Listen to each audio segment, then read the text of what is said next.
The latest statistics from the Jamaica Constabulary Force shows that the country recorded 272 murders between January 1 and March 31 this year. That's 38 fewer when compared to the corresponding period in 2023. This represents a 12% reduction.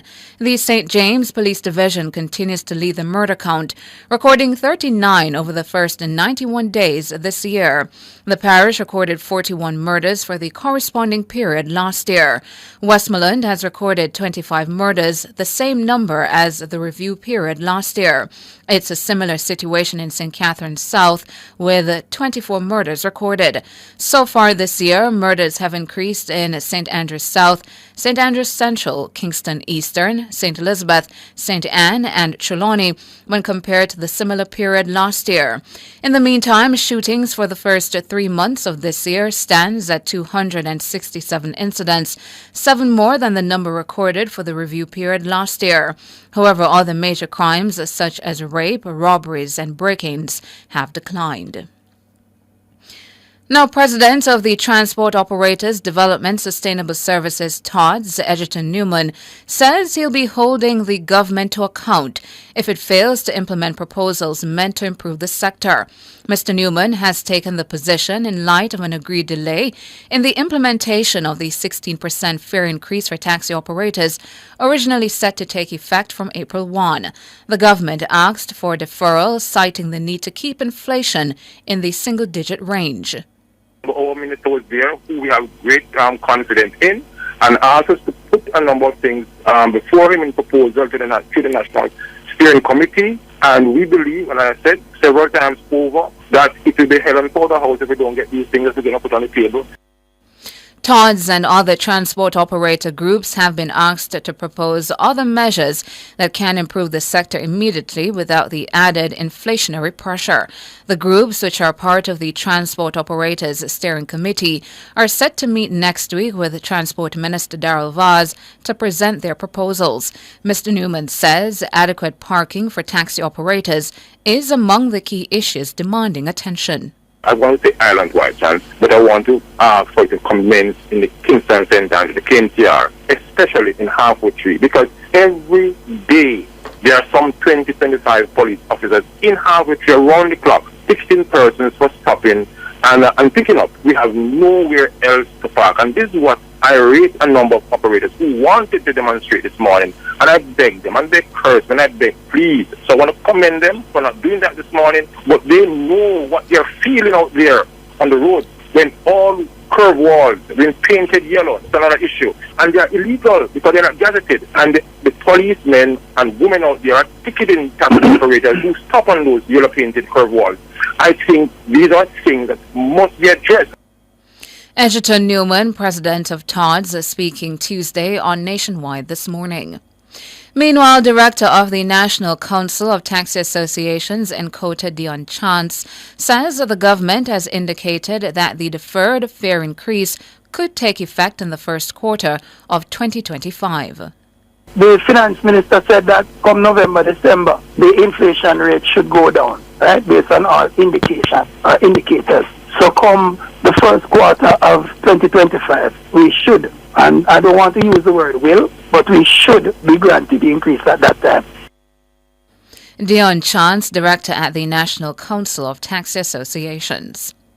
And opposition spokesman on transport, Mikhail Phillips, says he's not surprised that the fare increase has been deferred. He says his disappointment lies in the fact that the government is yet to table a comprehensive transport development plan. Not surprised from the announcement was made last year by the Minister of Finance and the Transport. We had indicated that if it is that they were trying to control inflation, then this would be a negative effect to the inflation numbers. But overall, we thought that they would come with a comprehensive transport plan once the minister had organized this sector group, that he would have come with a national transport plan, then look at the different areas which they can either subsidize some of the costs to the operators or come with a plan then in how it is that you're going to then increase the fees to the operators. According to the leadership of the transport operators groups, they've been asked to prepare proposals on ways to improve the sector. These proposals are set to be presented at the next meeting of the Transport Operators Steering Committee. But Mr. Phillips is unhappy at what he views as the minister's abdication of his responsibilities.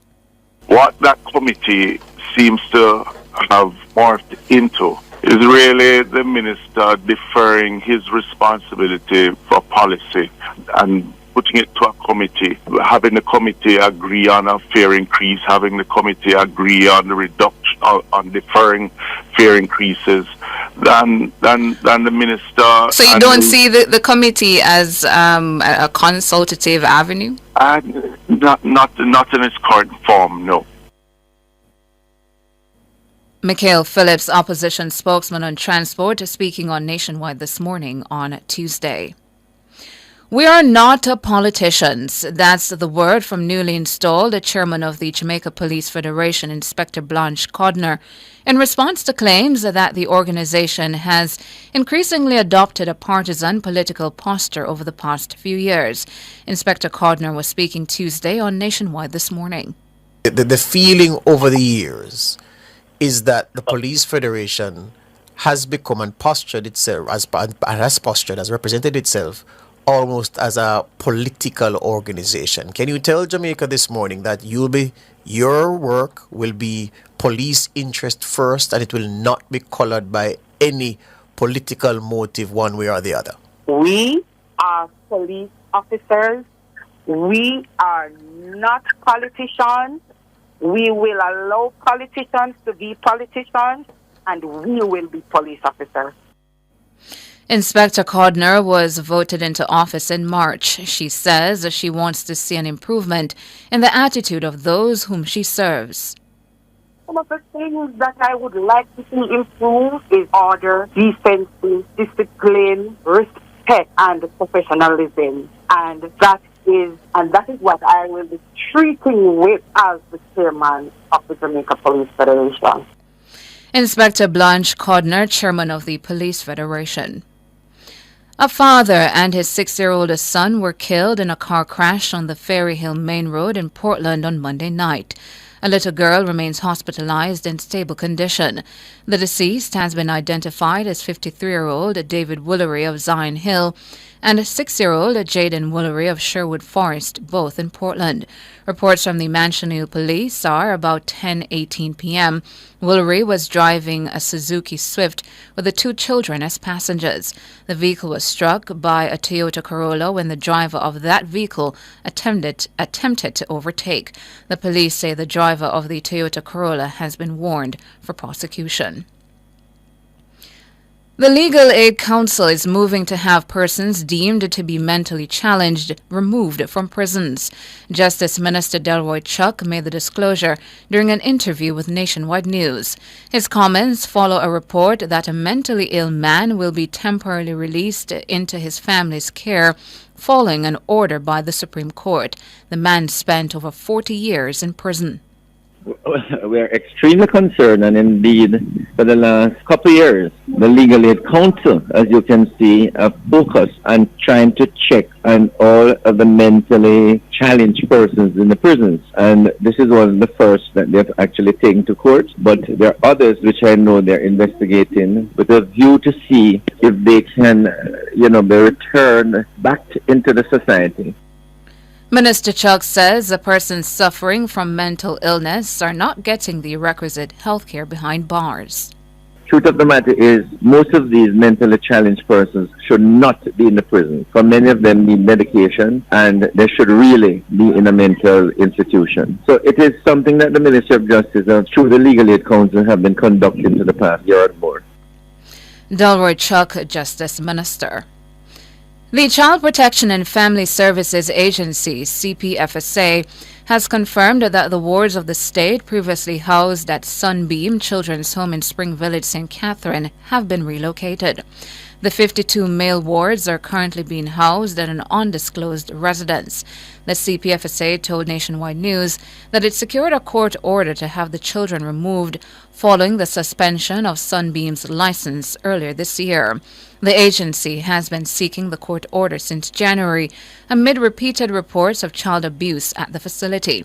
At that time, the agency advised that the move came after various interventions, including behavior modification training of the staff and meetings with the board chairman, failed to curb the incidents of abuse. In regional and international news now, regional news, the Peruvian President Dina Boluarte has replaced 6 ministers who resigned amid an alleged illicit enrichment scandal involving luxury watches.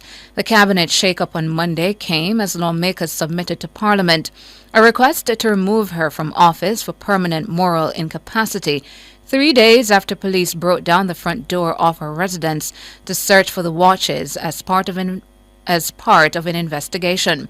The request was submitted by lawmakers from various parties, including Peru Libre, to which Boluarte once belonged.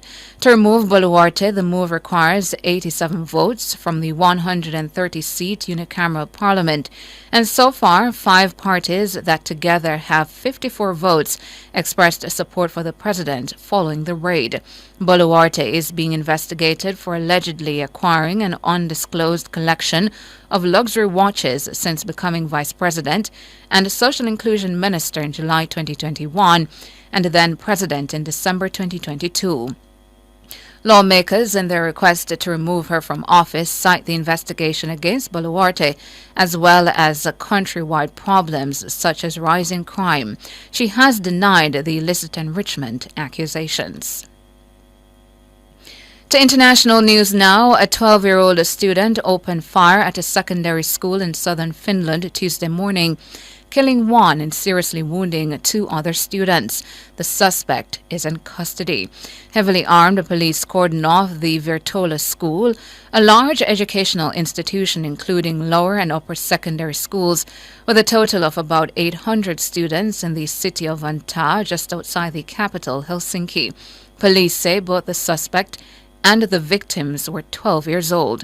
One of the students died instantly after being shot. The other 2 were seriously wounded. The suspect was detained in the Helsinki area less than 1 hour after the shooting happened with a handgun in his possession. He admitted to the shooting in an initial police hearing, but there is no immediate word of the motive. Police say the weapon used in the shooting was licensed to the suspect's relative. Finnish President Alexander Stubb and Prime Minister Petteri Orpo offered condolences to the families of the victims.